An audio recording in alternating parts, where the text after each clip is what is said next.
ओम शांति। यह बाबा की सेवा के लिए नया चैनल चालू किया है। इस चैनल को सब्सक्राइब करें।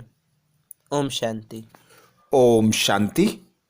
आज दिनांक 4 अप्रैल 2022 प्रातः मुरली बाप दादा मधुबन।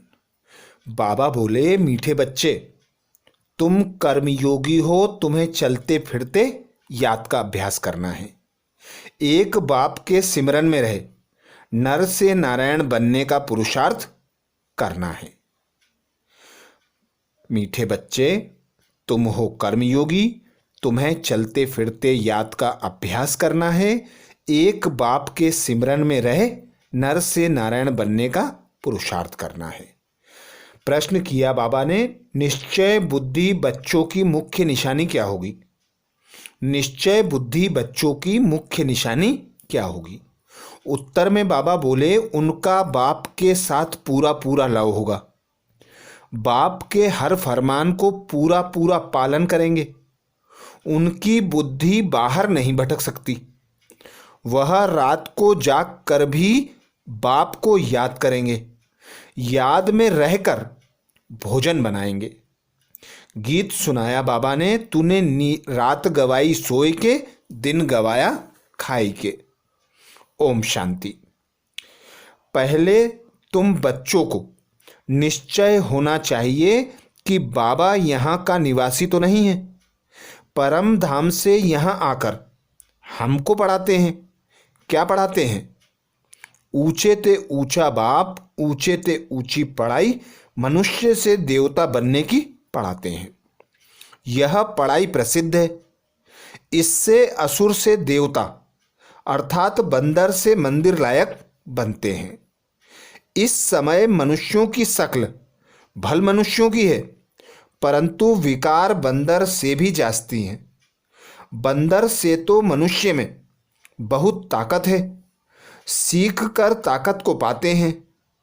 यहाँ भी कोई तो बाप से सीखकर स्वर्ग की राजधानी स्थापन करते हैं, कोई फिर साइंस सीख नरक का विनाश करते हैं।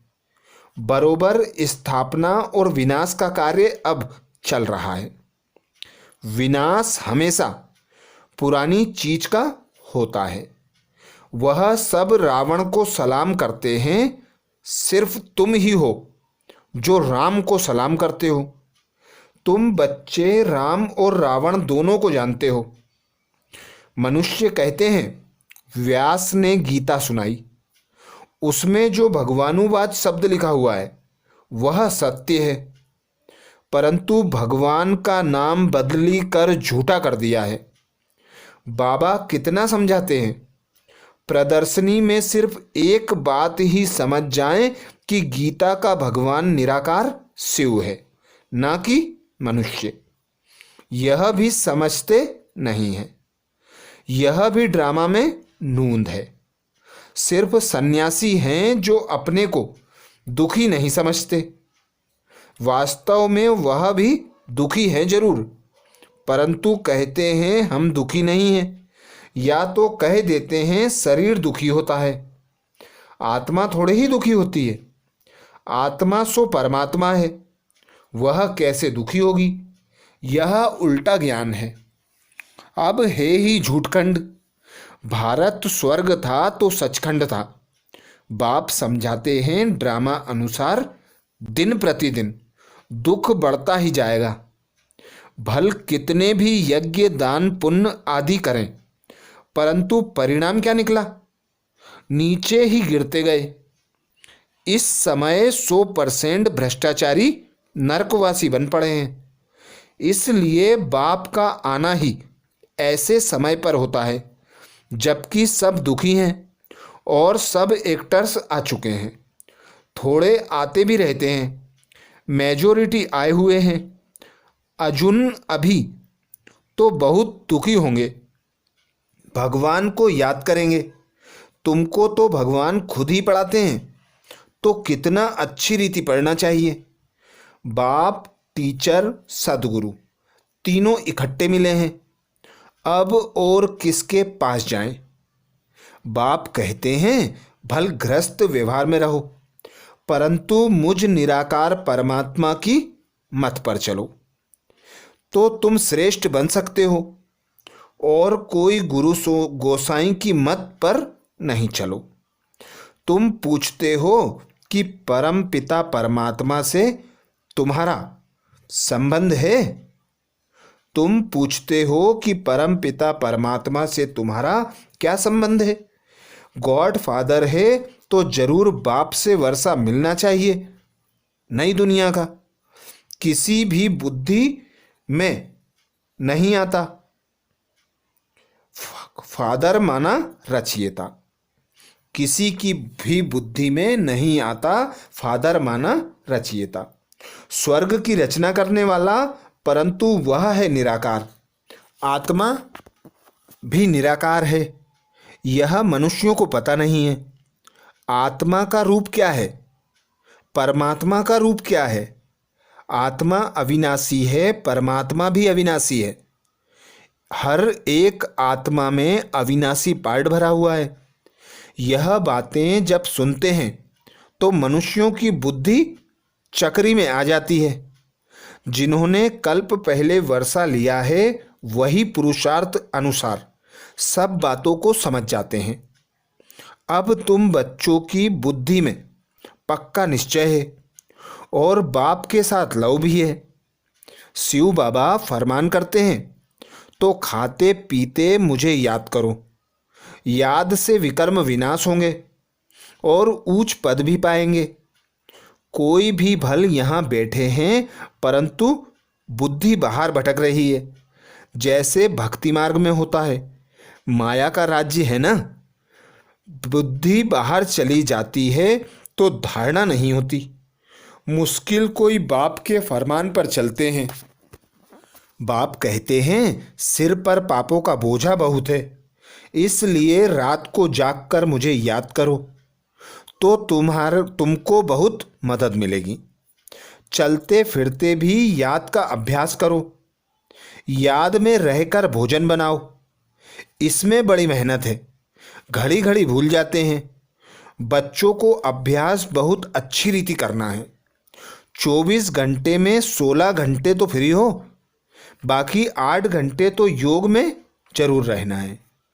तुम ही कर्मयोगी हो। बाबा कहते सब कुछ करते मेरे सिमरन में रहो। नर से नारायण बनने का पुरुषार्थ करो तो घर बैठे भी जबरदस्त कमाई कर सकते हो।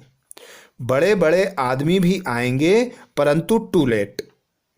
तुम्हारे में भी बहुत हैं जो कहते हैं हम लक्ष्मी को अथवा नारायण को वरेंगे, फिर घड़ी घड़ी भूल जाते हैं। ऐसे बहुत हैं जो कहते हैं शिव बाबा इनमें आते हैं। यह बात हमारी बुद्धि में नहीं बैठती है। कोई शक्ति है, कशिश है, परंतु बच्चे बाप को समझते नहीं हैं, क्योंकि शास्त्रों में ऐसी बातें नहीं हैं कि बाप आते हैं। गीता है सबसे ऊंचा शास्त्र, उसमें भी मनुष्य का नाम डाल दिया है। फिर जो ऊंचे ते ऊंचा भगवान है उनका नाम फिर नीचे वाले शास्त्र में कैसे आएगा। बाप कहते हैं कितनी भूल कर दी है, मैंने ही रुद्र ज्ञान यज्ञ रचा है। कृष्ण को तो कहते हैं श्याम सुंदर, राधे कृष्ण ही लक्ष्मी नारायण बनते हैं। वही पूरे 84 जन्म लेते हैं। 84 लाख कहो तो भी पहले स्वर्ग में आने वाले तो लक्ष्मी नारायण ही हैं। बाप समझाते हैं तुम देवी देवता धर्म वालों ने 84 जन्म लिए हैं, तुम ही नंबर 1 थे। तुम्हारी ही अब राजधानी स्थापन हो रही है। लक्ष्मी नारायण तुम्हारे ही माँ बाप थे, अब तुम्हारी राजधानी बन रही है। तुम अभी संपूर्ण नहीं बने हो, बनना जरूर है। तब तो सूक्ष्म वतन में साक्षात्कार होता है। अपने को संपूर्ण फरिश्ते समझते हो। फरिश्ते बनने के बाद लक्ष्मी नारायण बनते हैं, उनका भी साक्षात्कार होता है। ततत्वम तुम भी बन रहे हो। कितना अच्छी रीति समझाया जाता है। आजकल स्कूलों में भी गीता पढ़ाते हैं। जो पढ़कर होशियार हो जाते हैं वह फिर दूसरों को पढ़ाएंगे तो पंडित बन जाते हैं। सुनने वाले ढेर फॉलोअर्स हो जाते हैं। जबान मीठी है, अच्छी रीति श्लोक आदि कंठ कर लेते हैं। मिलता कुछ भी नहीं है, तमो प्रधान बन गए हैं। बाबा ही आकर सतो प्रधान बनाते हैं, सो भी नंबरवार पुरुषार्थ अनुसार ही बनते हैं। सब आत्माएं तो शक्तिवान नहीं हो सकती हैं। बाप को सर्वशक्तिमान कहेंगे, लक्ष्मी नारायण को नहीं कहेंगे। शक्ति की बात अभी होती है। अभी तुम राजा ही ले रहे हो, अभी तुमको वर मिल रहा है। बाप कहते हैं अमर भव, जीते रहो। सतयुग में तुमको काल नहीं खाएगा, वहां तो मृत्यु अक्षर ही नहीं है। ऐसे नहीं कहेंगे कि फलाना मर गया, तुम कहेंगे हम पुराना बुरा शरीर छोड़ नया लेते हैं।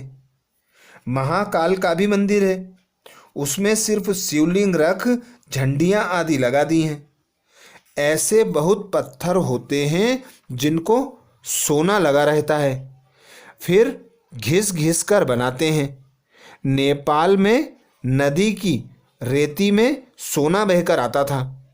सतयुग में तुमको सोना बहुत मिल जाता है। अब तो सोना है ही नहीं, एकदम खलास हो गया है। खानियाँ सब खाली हो गई हैं। स्वर्ग में सोने के महल बनते हैं। फिर से हम अपने स्वर्ग की स्थापना कर रहे हैं। ऐसे बहुत बच्चे हैं, लिखते हैं बाबा हम आपके बन गए हैं। कभी देखा भी नहीं। अभी तुम अमर लोक के लिए शिव बाबा से अमर कथा सुन रहे हो। निश्चय से ही विजय होती है, निश्चय भी पक्का होना चाहिए। अच्छा, मीठे मीठे सिकिलदेह बच्चों प्रति माता पिता बाप दादा का याद प्यार और गुड मॉर्निंग। रूहानी बाप की रूहानी बच्चों को नमस्ते। हम रूहानी बच्चों की रूहानी बाप दादा को याद प्यार गुड मॉर्निंग और नमस्ते। धारणा के लिए मुख्य सार बाबा बोले, पहला पॉइंट, निश्चय बुद्धि बन एक बाप से पूरा पूरा लव रखना है। बाप के फरमान पर चल, माया पर जीत पानी है। निश्चय बुद्धि बन एक बाप से पूरा पूरा लव रखना है। बाप के फरमान पर चल, माया पर जीत पानी है। दूसरा पॉइंट बाबा बोले, शरीर निर्वाह अर्थ कर्म करते कर्म योगी बनना है। याद का चार्ट 8 घंटे तक जरूर बनाना है। शरीर निर्वाह अर्थ कर्म करते कर्मयोगी बनना है। याद का चार्ट 8 घंटे तक जरूर बनाना है। वरदान दिया बाबा ने। वरदान में बाबा बोले, होली हंस बन, व्यर्थ को समर्थ में परिवर्तन करने वाले फीलिंग प्रूफ भव। होली हंस बन, व्यर्थ को समर्थ में परिवर्तन करने वाले फीलिंग प्रूफ भाव। डिटेल में बाबा बोले, सारे दिन में जो व्यर्थ संकल्प, व्यर्थ बोल, व्यर्थ कर्म और व्यर्थ संपर्क होता है, उस व्यर्थ को समर्थ में परिवर्तन कर दो। व्यर्थ को अपनी बुद्धि में स्वीकार नहीं करो। अगर एक व्यर्थ को भी स्वीकार किया तो वह एक अनेक व्यर्थ का अनुभव कराएगा, जिसे ही कहते हैं फीलिंग। फीलिंग आ गई, इसलिए होली हंस बन, व्यर्थ को समर्थ में परिवर्तन कर दो तो फीलिंग प्रूफ बन जाएंगे।